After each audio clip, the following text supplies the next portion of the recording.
નમસ્કાર, આપ જોઈ રહ્યા છો પ્રાઇમ ટાઈમ અને હું છું ખુશાલી। સમાચાર હવે વિસ્તારથી જોઈશું। વિશ્વના સૌથી મોટા ક્રિકેટ સ્ટેડિયમમાં વિશ્વની સૌથી મોટી અને લોકપ્રિય T20 ક્રિકેટ લીગ IPL 2025ની ફાઇનલ રમાઈ રહી છે।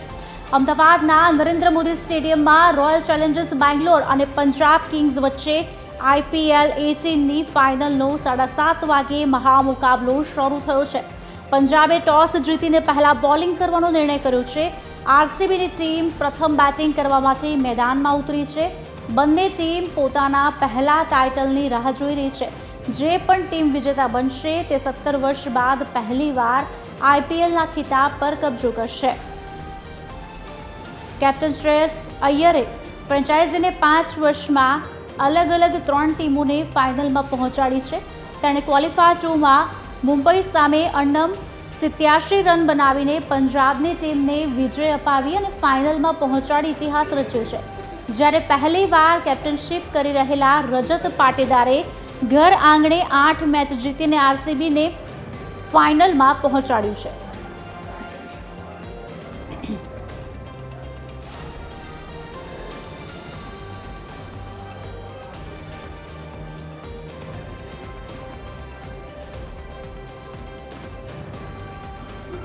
તો પંજાબે ટોસ જીતીને ફિલ્ડિંગ કરવાનો નિર્ણય કર્યો છે। આપને જણાવી દઈએ સમાચાર। પ્રથમ બેટિંગ કરવા માટે ઉતરેલી બેંગલુરુની ટીમે 4 વિકેટ અત્યારે ગુમાવી દીધી છે। 16 ઓવર બાદ બેંગલુરુ 4 વિકેટ ગુમાવીને 145 રન બનાવી ચૂકી છે। વિરાટ કોહલી 43 રન બનાવીને આઉટ થઈ ચૂક્યો છે। આરસીબીની ટીમ ક્યાંક મુશ્કેલીમાં દેખાઈ હોય તેવી પણ વાત છે। ટોસ જીતીને પંજાબે ફિલ્ડિંગ કરવાનો નિર્ણય લીધો છે। ત્યારે શ્રેયસ અય્યરે ફ્રેન્ચાઇઝીને 5 વર્ષમાં અલગ અલગ 3 ખિતાબ અપાવ્યા છે।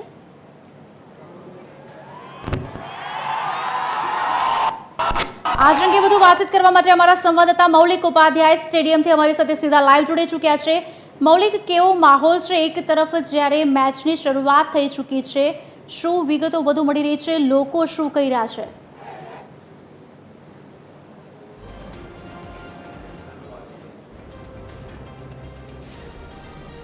જી મૌલિક,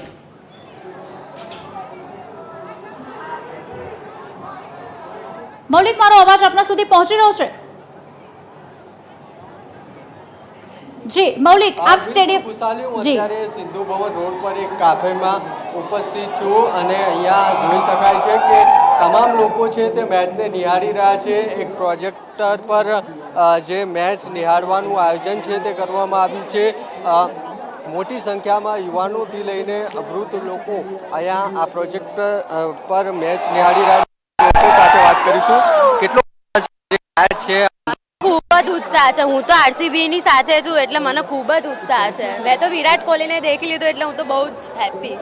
કોણ જીતશે? મારી ઈચ્છા છે આરસીબી જ જીતે અને આરસીબી જ જીતશે। મને પૂરો કોન્ફિડન્સ છે। તમે શું કહેશો? વિરાટ કોહલી આઉટ થઈ ગયો છે, તમે કોને સપોર્ટ? જો હું particularly not RCB fan but I want કે આ વખતે આરસીબી જીતે બીકોઝ દે ડિઝર્વ કરે છે। એક ટ્રોફી તો આરસીબી ને જવી જ જોઈએ। ડેફિનેટલી આરસીબી જીતવી જોઈએ આ વખતે આરસીબી। તમારો ફેવરેટ પ્લેયર આ મેચમાં તો વિરાટ કોહલી ડેફિનેટલી। આ રીતે જ્યારે વિકેટ પડે કે 6 વાગે ત્યારે અહીંયા લોકોમાં ઉત્સાહ છે તે જોવા મળી રહ્યો છે। બીજા કેટલાક લોકો છે તેમની સાથે વાત કરીશું। મેચ જો અહીંયા આવ્યા છો, કેટલો ઉત્સાહ છે અમદાવાદમાં? મેચ ખૂબ જ ઉત્સાહ છે। 18 વર્ષ પછી આરસીબી ફાઇનલમાં આવી છે તો આરસીબીનો 18 વર્ષે જે ટ્રોફીનો દુકાળ છે એ પૂરો થાય એવું ઈચ્છું છું। સરસ વાઇબ સેટ થઈ છે, મજા આવે છે। કઈ ટીમ જીતશે આજે, શું લાગે? RCB of course. કેમ? મારે છે એવું। આ રીતે આરસીબીના ફેન છે તે તમને પૂછીશ, આજની મેચ છે તમે અહીં જોઈ રહ્યા છો, શું લાગે છે કોણનું પલ્લડું ભારે? ઓફકોર્સ આરસીબી સિવાય કોઈ જીતવાનું છે નહીં આવે છે। બધા આરસીબીના મોટા ભાગના ફેન છે, એનું શું કારણ? યુ નો ઇટ યાર, Kohli is the GOAT, there is no other option. RCB જ જીતવાની છે 100%। આ રીતે વિરાટના ફેન છે બધા, તેઓ આરસીબીને સપોર્ટ છે તે કરી રહ્યા છે। આ પ્રમાણેનો માહોલ અમદાવાદ છે તેમાં જોવા મળી રહ્યો છે અને તમામ લોકો આરસીબી જીતશે વિશ્વાસ છે તે વ્યક્ત કરી રહ્યા છે. વિરાટ કોહલી થઈ ગયું ત્યારે પણ જે તમામ લોકો અહીંયા મેચ જોવા આવ્યા હતા તેમાં નિરાશા જોવા મળી હતી, પરંતુ હજુ પણ મુકાબલો ચાલુ છે ત્યારે આરસીબી જીતશે તેવી મોટા ભાગના અહીંયા જે દર્શકો છે તેમને ઉમ્મીદ ને આશા છે. જી સમગ્ર વાતચીત કરવા બદલ.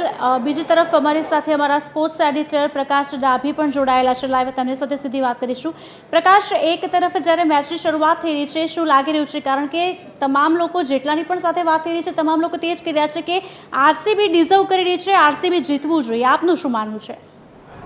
જી, લોકોનું તો એ જ ચાહના છે કે આરસીબી જીતે, પણ હવે પરિસ્થિતિ મેચની સ્થિતિ જોતાં એવું લાગી રહ્યું છે કે આરસીબી હવે બેકફૂટ પર ધકેલાઈ રહી છે. પંજાબનું પલડું ભારે થઈ રહ્યું છે. વિરાટ કોહલીની વિકેટ પડી ગઈ છે, કાયલ જેમિન્સને 2 વિકેટ લીધી છે, હજુ 16 ઓવરની રમત પતી ગઈ છે અને આરસીબીએ 167 રન બનાવ્યા છે અને 5 વિકેટ ગુમાવી દીધી છે. હવે આરસીબીને પાછળ જોઈએ તો ટેલેન્ડરમાં કોઈ એવો ખેલાડી નથી જે આ સ્કોરને 200 રન સુધી પહોંચાડી શકે. પંજાબના બોલરો આરસીબીના બેટ્સમેનો ઉપર ભારે પડી રહ્યા છે, એટલે છેલ્લી મેચ જોતાં એવું લાગી રહ્યું છે કે પંજાબ માટે આ આસાન જીત હોઈ શકે છે. જો આરસીબીના બોલરો હવે બેટ્સમેનો તો કમાલ નથી કરી શક્યા, પણ આરસીબીના બોલરોએ હવે કમાલ કરવો પડશે. જી પ્રકાશ, એક સવાલ એ પણ થઈ રહ્યો છે કે જ્યારે પણ કોઈ પણ ટીમ મેચ રમતી હોય છે ત્યારે પીચ કેટલું મહત્વતા દર્શાવતી હોય છે, પીચ કેટલી કામ કરી જતી હોય છે? કારણ કે પીચ ઉપરથી જ ઘણી વખત ગેમ પણ નક્કી કરવામાં આવતી હોય છે કે આગળ કદાચ આઉટ થઈ શકે છે.